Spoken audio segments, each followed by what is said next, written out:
আমাদের বর্তমান সংবিধান অনুযায়ী নতুন যারা সংসদ সদস্য হবেন ইনশাআল্লাহ 12 তারিখে ইলেকশনের পরে তাদের শপথ গ্রহণ করার কথা হচ্ছে স্পিকারের, স্পিকার না থাকলে ডেপুটি স্পিকারের, ওনারা না থাকলে অন্য বিধানও আছে।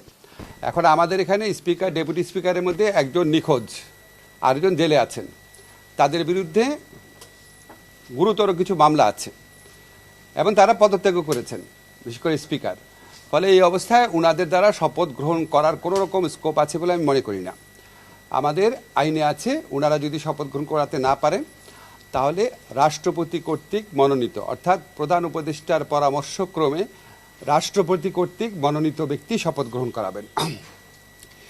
এক, দুই হচ্ছে 3 দিনের মধ্যে যদি এই শপথটা না হয় তাহলে প্রধান নির্বাচন কমিশনারও শপথ গ্রহণ করাতে পারবেন। এখন এটা সরকারের নীতিগত পর্যায়ের সিদ্ধান্ত, আমি আপনাদের চূড়ান্ত কিছু বলতে পারবো না।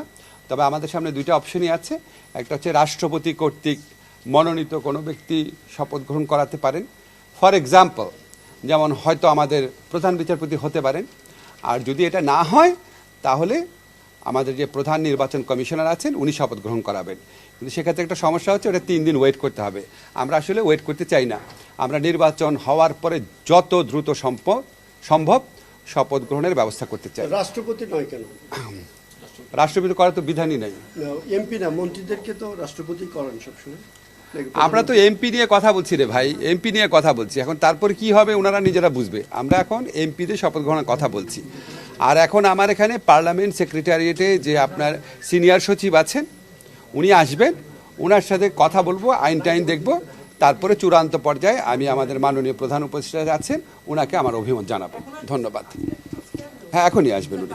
আমি আপনাদের যা বললাম এর বাইরে কোনো কিছু হওয়ার চান্স কম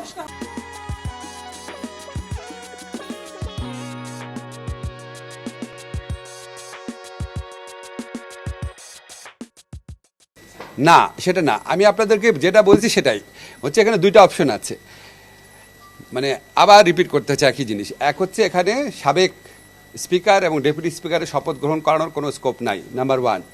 নাম্বার 2 হচ্ছে ওনাদের নির্বাচনের ফলাফল ঘোষণা হওয়ার পরে 3 দিনের মধ্যে যদি শপথ পড়াতে হয় তাহলে রাষ্ট্রপতি কর্তৃক মনোনীত, প্রধান উপদেষ্টার পরামর্শক্রমে রাষ্ট্রপতি কর্তৃক মনোনীত কোনো ব্যক্তি শপথ গ্রহণ করাবেন। সেটা আপনাদেরকে আমি এক্সাম্পল হিসাবে বলেছি। এটা আমাদের বর্তমান প্রধান বিচারপতি রাজি থাকলে উনিও হতে পারেন। আর বলেছি 3 দিনের মধ্যে যদি শপথ গ্রহণ করানো না যায় কোনো কারণে তাহলে এরপরে প্রধান নির্বাচন কমিশনার শপথ গ্রহণ করাতে পারবেন। ঠিক আছে, ধন্যবাদ।